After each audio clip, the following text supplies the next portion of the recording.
Esta es una historia verídica. Las reconstrucciones de los hechos están basadas en una transcripción original de un control de tráfico aéreo. Catástrofes aéreas. Explosión en la cabina.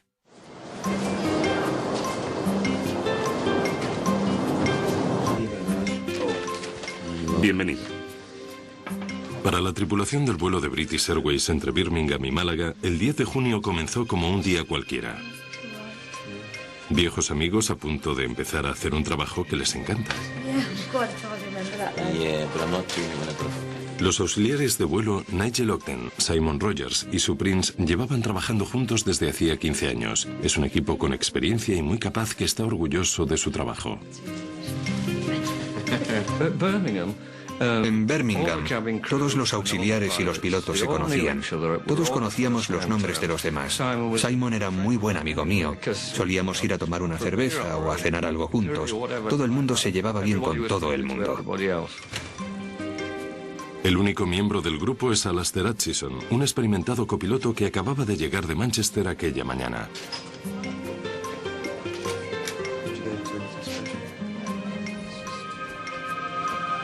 Alastair, buenos días. Soy Tim Lancaster. ¿Cómo estaba la M6? Tim Lancaster es capitán de vuelos comerciales desde hace 21 años. Bueno, será mejor que empecemos.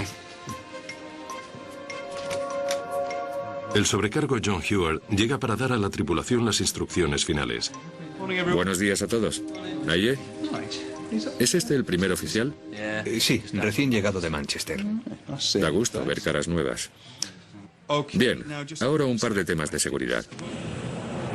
Antes de despegar, el copiloto da un rodeo al aparato comprobando que fuera esté todo bien. En la cabina de mando, el capitán Tim Lancaster revisa las anotaciones de mantenimiento del día anterior. ¿Está todo bien? Perfecto. Parece que acaba de pasar por mantenimiento, pero no ha sido gran cosa. Solo le han cambiado el parabrisas. Muchos de los pasajeros conocen bien este trayecto y esperan tener un vuelo tranquilo hasta España. Mi hermana y yo nos íbamos a encontrar allí con mi madre. Íbamos a pasar una semana de vacaciones de solo chicas. Vivo en el sur de España y 2 o 3 veces al año vuelvo para ver a mis nietos y a mi madre. Todos viven cerca de Birmingham, así que normalmente sigo esta ruta, de Málaga a Birmingham. Señoras y señores, les habla el capitán Tim Lancaster. Bienvenidos a este vuelo de British Airways, destino Málaga. Parecía que estaba tranquilo y relajado, incluso alegre. Hace un día precioso en Málaga, cielo azul y el sol brillando. Pónganse cómodos y disfruten del vuelo. Y aún esperamos llegar a tiempo. Torre de Birmingham, aquí Speedbird 5390, listos para iniciar el despegue. Speedbird 5390 autorizado para iniciar despegue. Señoras y señores, ahora les daremos las recomendaciones de seguridad. Esta información es importante. Por favor, presten atención. Autorizado para iniciar motores. Iniciando el número 2. Las salidas de emergencia se encuentran a ambos lados del aparato. Entonces el auxiliar muestra dónde están las salidas de emergencia. Y por supuesto nadie miraba. Había un hombre con aire despreocupado que iba leyendo el Times. Nadie prestaba atención porque todo el mundo ha volado alguna vez. Y claro, no hay por qué hacer caso. Se pueden inflar utilizando la boquilla y también tienen un silbato para atraer la atención.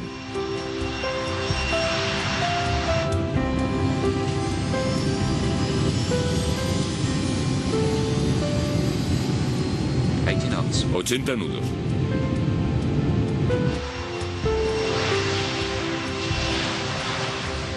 El BAC-111 era conocido como el todoterreno del aire, un animal de carga con un mantenimiento no muy complicado y con un historial de seguridad bastante limpio.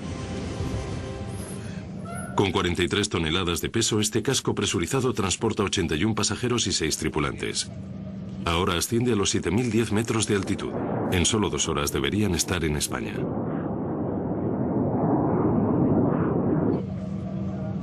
Solo una catástrofe podría hacerlo bajar de los aires.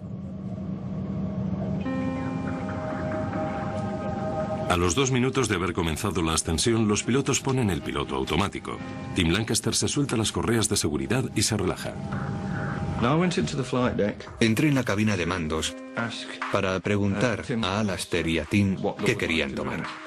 ¿Les apetece una taza de té, señores? Lo de siempre, por Con favor. leche y una de azúcar, por favor. Y les dije, el desayuno estará listo dentro de un momento. Han pasado casi 13 minutos desde el despegue y se encuentran a 5.273 metros de altitud. Solo faltan 1.524 metros para alcanzar la altitud fijada, pero en ese instante, en una décima de segundo, todo cambia.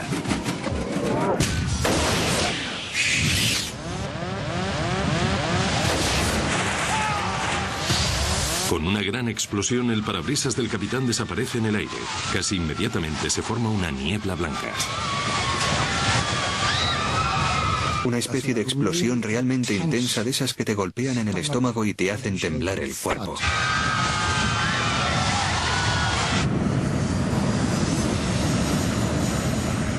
Era como si nos estuviésemos hundiendo y de repente empezaron las sacudidas. Pensé, Dios, es una bomba. Alastair, el copiloto, se ve repentinamente luchando por recuperar el control del aparato con un viento de 555,6 kilómetros por hora. No hay tiempo para pensar en el capitán, que ha sido expulsado a través del parabrisas debido a la descompresión de la cabina de mandos. Las ráfagas de aire clavan al capitán Lancaster contra el techo.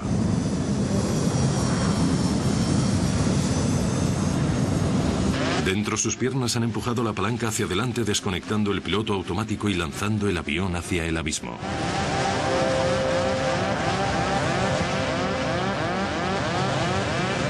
Alastair Hutchison necesita toda su experiencia de vuelo en esta ocasión. Está solo.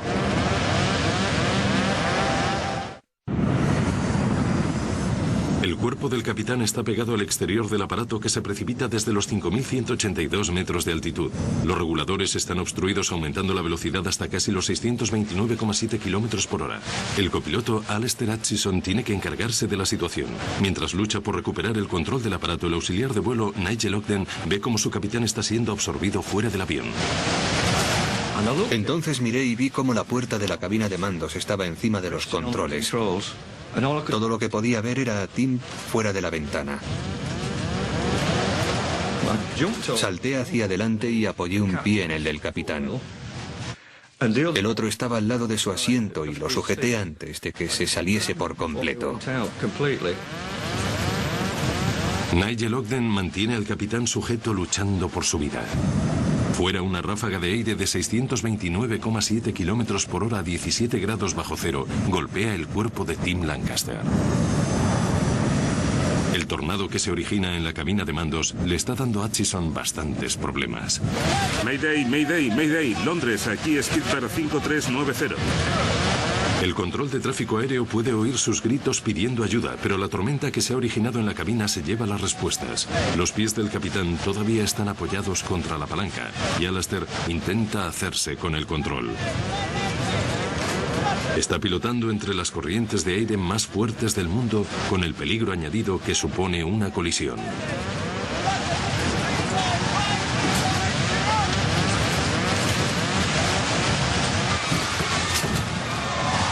Desde la cabina de pasajeros, el sobrecargo John Heward ve el caos que se está produciendo en la cabina de mandos y hace lo que puede para ayudar. Miré hacia arriba y vi a Nigel como si estuviese colgado por encima del asiento. Enfrente de mí, la puerta de la cabina se había caído hacia adelante y estaba enganchada entre el marco y los reguladores de velocidad. Así que la golpeé un par de veces y se rompió literalmente en 3 o 4 partes.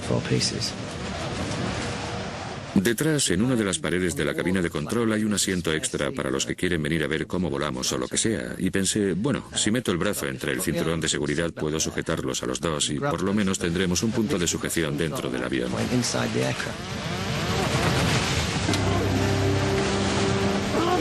Alastair, que nunca antes había volado con esta tripulación, tiene que dejar que se las arreglen solos para centrarse en controlar el aparato.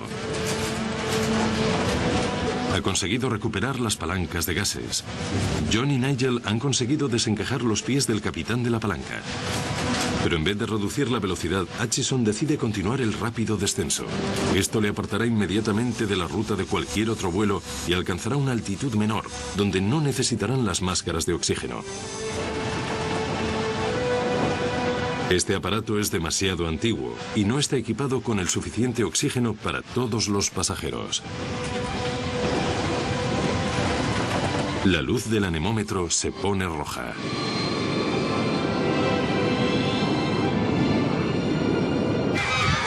Posición de emergencia. Las manos cubriendo la cabeza, todos en posición de emergencia. Abróchense los En la cinturones. cabina de pasajeros, los otros dos auxiliares, Sue Prince y Simon Rogers, intentan preparar a los pasajeros para lo que en el peor de los casos será un aterrizaje de emergencia. PA 5390, Mayday, Mayday, Mayday, emergencia, despresurización.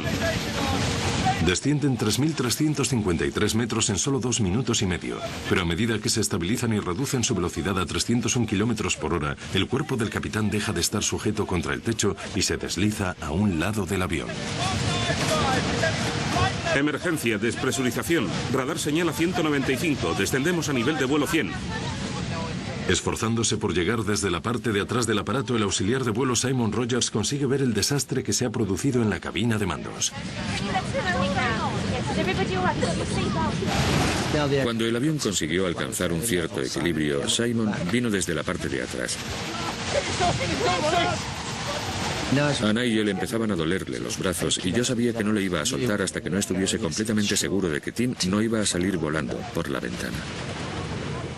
A todos se nos veía el miedo en los ojos. Estábamos terriblemente preocupados. Pensábamos que o Tim moriría o nosotros moriríamos. Es lo único que se me pasaba por la cabeza. Pero estaba todo en manos de Alastair y también en las nuestras. Simon, John y yo teníamos que aguantar hasta el final. Mayday, Mayday, Mayday. Todo lo que recuerdo es ver cómo se agitaban los brazos de Tim. Parecía como si midiesen más de 1 metro. Nunca lo olvidaré. Cómo tenía los ojos abiertos de par en par. Tenía la cara pegada contra la ventanilla lateral, pero ni siquiera pestañeaba. Le dije a John, creo que está muerto. Creo que está muerto. Tú y Simon vais a tener que aguantar. Yo ya no puedo más. No siento los brazos. Decidimos poner a Simon. Le dije a Simon, siéntate en ese asiento y átate a él.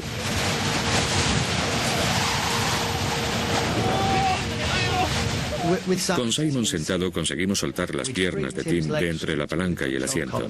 Le enganchamos los pies por encima del respaldo del asiento del capitán y Simon le puso las manos por encima, de modo que se sujetaba los tobillos por debajo.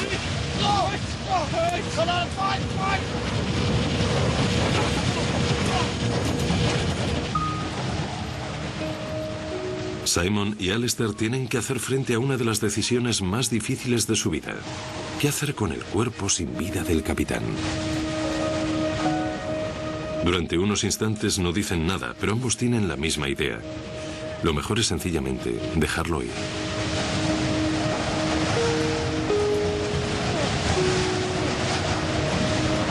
¡No! Sujétalo, por favor. Pero la orden de Alastair no es un mero acto de compasión. Si hubiesen soltado el cuerpo en la posición en la que se encontraba, este se podría haber desplazado hacia la zona superior del ala y podría haber dañado el borde de ataque. Si hubiese pasado por encima del ala, podría haber entrado en el motor. El liberar el cuerpo suponía provocar unos daños considerables. Creo que el mantenerlo donde estaba fue la decisión más sensata que podían haber tomado. Alastair ha conseguido descender a los 3.353 metros. Sin la ayuda del capitán, está manejando los controles del avión de memoria y guiándolo alrededor de Heathrow, uno de los espacios aéreos más congestionados del mundo.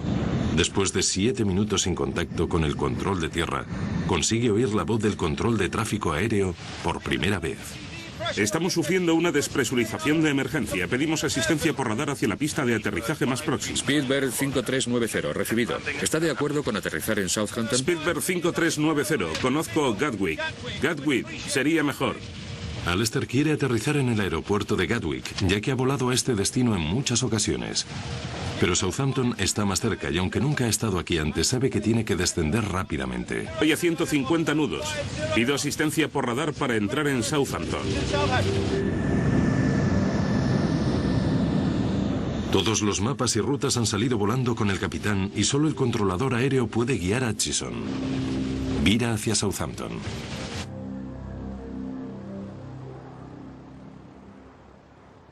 Southampton, aquí Spielberg 5390. ¿Me recibe? Spielberg 5390. Buenos días. Identificado por el radar de Londres a 6 millas al oeste del aeropuerto de Southampton. ¿Cuál es su nivel de vuelo?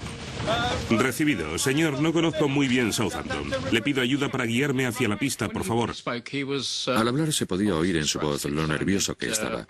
Se notaba que estaba sufriendo una gran presión. ¿Cuántos pasajeros tiene a bordo? Tenemos 84 pasajeros, señor. Y creo que esos serán todos hasta que hayamos aterrizado. Recibido. Nos han avisado de que se trata de una despresurización. ¿Es ese el único problema? Negativo. El capitán está medio fuera del aparato. Creo que está muerto. Recibido. Cuando me lo estaba contando, tuve la sensación de que lo decía sin poder creérselo, porque esas cosas no pasan. Ya sabe, es una de esas cosas que ves en las películas, pero nunca suceden en la vida real. Se te ponen los pelos de punta y te recorre un escalofrío de arriba a abajo.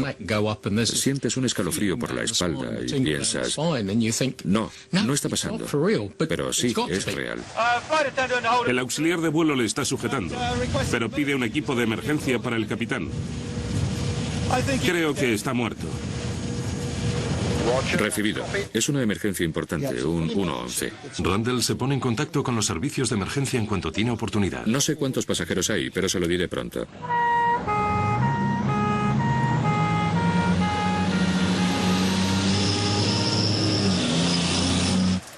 ¿Puede confirmar que la longitud de su pista en Southampton es la requerida para un 111? Sí, es aceptable para un 111. Le daré todos los datos en un momento.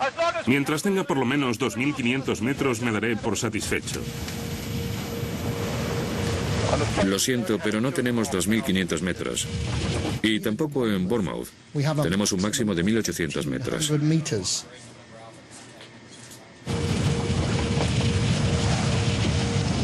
«5390». Está bien. Hutchison está preocupado porque el avión sobrepasa el peso máximo para el aterrizaje, ya que el depósito está lleno de combustible para el viaje a Málaga. Si la pista no es lo suficientemente larga, tendrá todavía más problemas.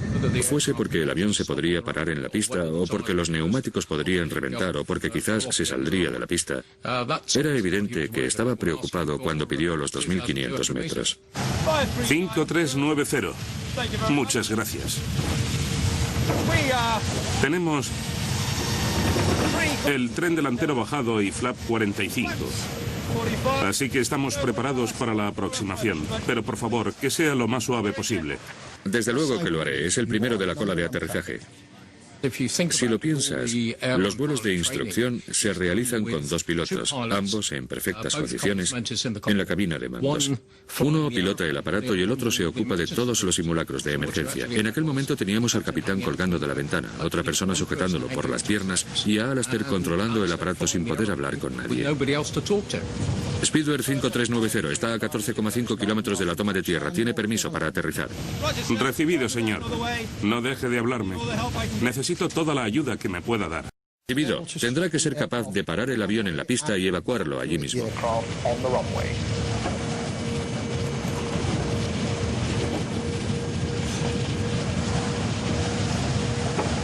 No tiene que darnos explicaciones salvo que se las pidamos. No pararemos de hablarle durante todo el aterrizaje, pero no dude en interrumpirnos si lo necesita. 5390. Muchas gracias. Ya veo la pista.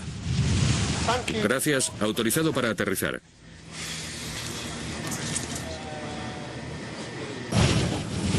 «32 minutos después del despegue con 81 pasajeros, el depósito casi lleno de combustible y con el capitán que ha salido volando por el parabrisas, Alastair Hutchison inicia el aterrizaje más difícil de toda su vida».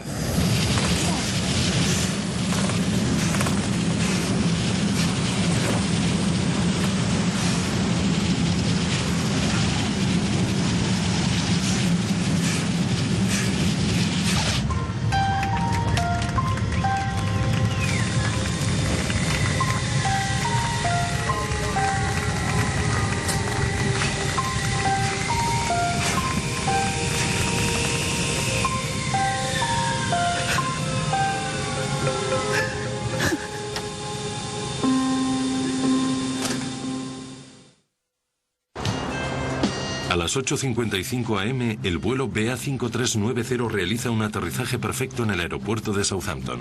Inmediatamente después, los vehículos de emergencia rodean el avión. Los bomberos liberan el cuerpo del capitán y dejan salir a los pasajeros y a los tripulantes.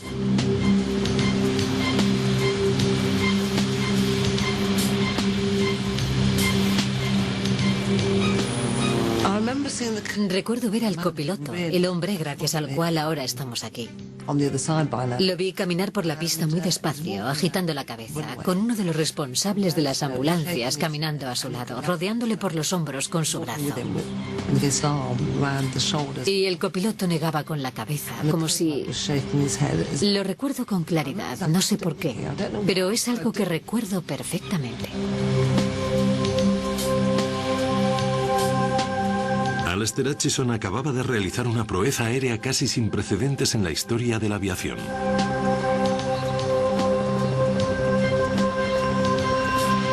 Había tenido que pilotar el avión sin su capitán, quien había sufrido una tensión física a la que muy pocos hubieran sobrevivido.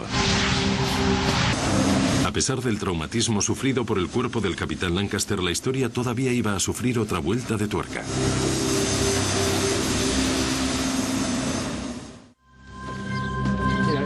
Solo he estado aquí una vez, hace 10 o 15 años. En los alrededores de Oxfordshire, John Hewer y Nigel Ogden visitan a uno de los miembros de la tripulación con el que compartieron aquella experiencia tan terrible. Ahí está.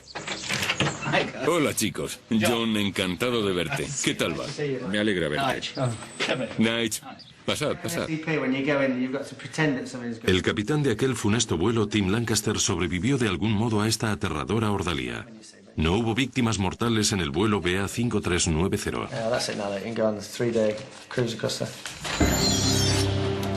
Mientras retiraban su cuerpo congelado y sin vida del avión, nadie podía pensar que Tim hubiese sobrevivido a semejante prueba. Pero sorprendentemente, poco a poco fue emergiendo de la terrible aventura. Tim, ¿me oyes? Recobré un poco la conciencia mientras estaba en el suelo en Southampton porque recuerdo enormes cosas rojas y blancas que obviamente eran camiones de bomberos y ambulancias. No recuerdo ni caras ni palabras. Mis siguientes pensamientos lúcidos los tuve en el hospital de Southampton. En los días siguientes, en aquel estado de semi-inconsciencia, todas las piezas fueron encajando. Las fui juntando hasta que pude ver la imagen completa y entonces comprendí lo que había pasado. Mientras la crisis se estaba desarrollando, los inspectores de accidentes ya se apresuraban hacia Southampton para encontrar una explicación. En la pista del aeropuerto de Southampton comienza la búsqueda de pistas. La investigación inicial no muestra ninguna deformación en el marco del parabrisas, así que esto descarta cualquier problema de la estructura. El hecho de que no haya fragmentos del cristal también descarta el golpe de un pájaro.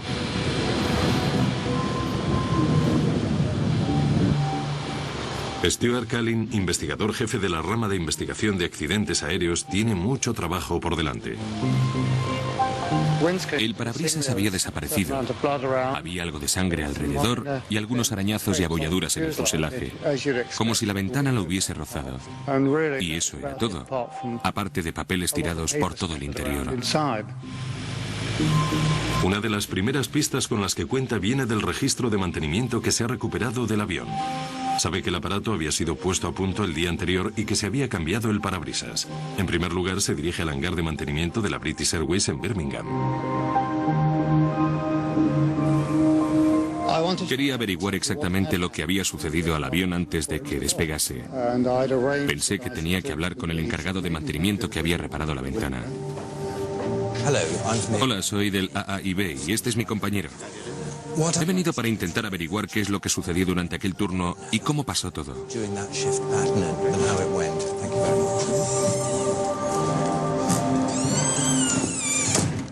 ¿Vieron algo en la ventana que les llamase la atención? ¿Alguna marca producida por la presión o algo así? Mi primera conversación con el encargado de mantenimiento fue bastante general, ya que hasta aquel momento no habíamos obtenido ningún indicio relevante. ¿No dejó que nadie más lo comprobase por usted? Stuart, tienes una llamada. Entra, por favor. Bien. ¿Le importa que coja esto? Vuelvo ahora. Contesté a la llamada. Eran noticias sobre el parabrisas que tenían en Didcot. Habían encontrado cerca de 30 tornillos. El diámetro de la mayoría de ellos eran una talla más pequeña de lo que debería ser.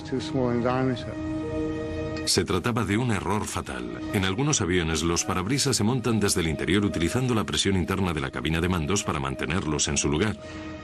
Pero en el 111 el parabrisas se atornillaba desde el exterior. Cualquier defecto de los tornillos puede hacer que la presión de dentro del avión reviente el parabrisas. Parece que Calin no ha tardado en encontrar el error y al culpable. Tengo algunas noticias y creo que no son muy importantes. Mis compañeros que se ocupan de los tornillos dicen que aquellos no eran los adecuados. Tenían un diámetro equivocado. No, no puede ser. Son exactamente los mismos tornillos que yo cogí de allí. Es un profesional. Es muy cuidadoso con lo que hace. Vela por los intereses de la compañía y de repente le dicen que ha montado un parabrisas con tornillos del tamaño equivocado. Se queda completamente trastornado. Se lo puedo mostrar. Le puedo enseñar los tornillos que cogí de ahí. Dijo algo como los tornillos viejos se tiran en recipientes que hay en el hangar, refiriéndose al hangar en el que trabajaba y que quizás todavía estaban por ahí. Nos dirigimos inmediatamente a los recipientes y encontramos cerca de 80 tornillos descartados. Aquí. Tienen que estar aquí dentro. Es donde los meto. Estos son los tornillos. ¿Son estos con los que comprobó los nuevos? Sí. ¿Los cogió del expositor? Una prueba muy buena, inmejorable en lo que a mí se refiere. Bien, apartaré estos.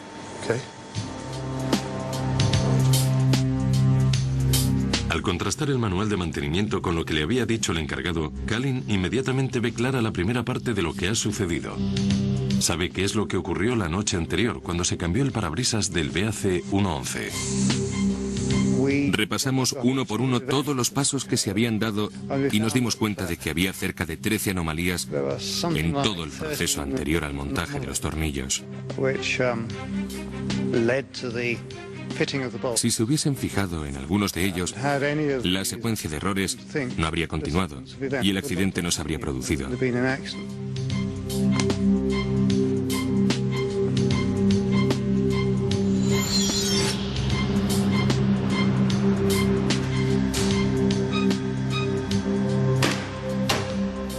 El encargado había comenzado su turno temprano. Cerca de las 4 a.m. empezó a retirar el parabrisas viejo. El hangar estaba lleno y por eso se había desplazado el avión contra la puerta del hangar, lo que hacía difícil el poder alcanzarla. El encargado tuvo que estirarse por encima del fuselaje y no podía manejar correctamente el destornillador. El parabrisas que había retirado también se había fijado con tornillos de un tamaño equivocado, pero todavía podían sujetarlo, y estuvieron intactos durante 4 años. Pero se trataba de un hombre muy concienzudo, y mientras montaba el parabrisas decidió sustituir los tornillos viejos por unos nuevos. Decidió no consultar el catálogo de piezas para comprobar cuál era la que iba a necesitar. En vez de eso, se dirigió directamente al almacén. Buenos días. Buenos días. Una vez allí, buscó y comparó a ojo los nuevos tornillos con los que había retirado del parabrisas.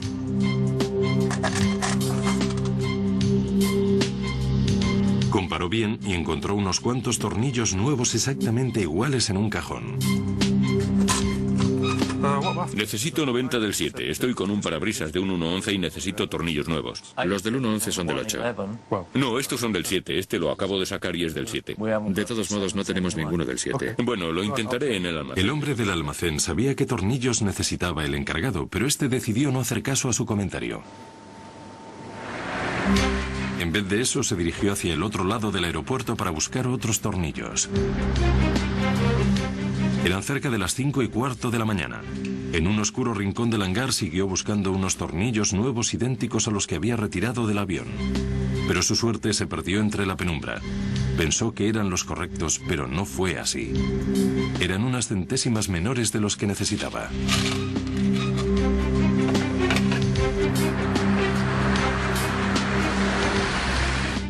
Volvió al 111 y se tumbó otra vez para colocar los tornillos nuevos.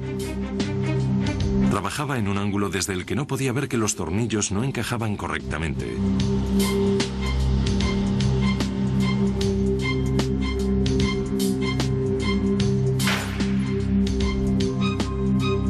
Cuando salió de su turno a las 6 de la mañana había conseguido acabar su trabajo a tiempo.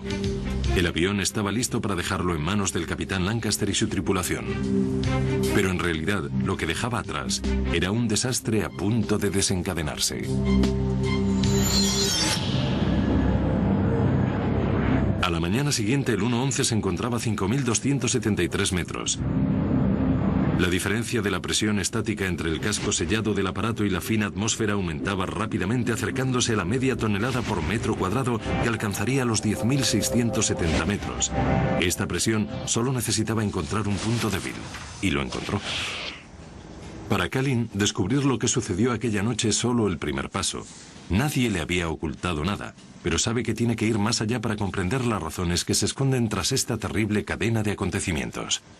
¿Por qué el encargado hizo lo que hizo? Y si esto es un incidente aislado o el síntoma de un problema más grave. La investigación de un accidente, por supuesto, en aviones tiene dos fases. La primera parte consiste en averiguar qué es lo que ha sucedido, lo que es relativamente fácil. La segunda parte es averiguar por qué ha sucedido. ¿Por qué el encargado ignoró el procedimiento? Pasó por encima de los manuales técnicos e hizo caso omiso de un consejo útil. La búsqueda de respuestas de Kalin era en cierto modo revolucionaria.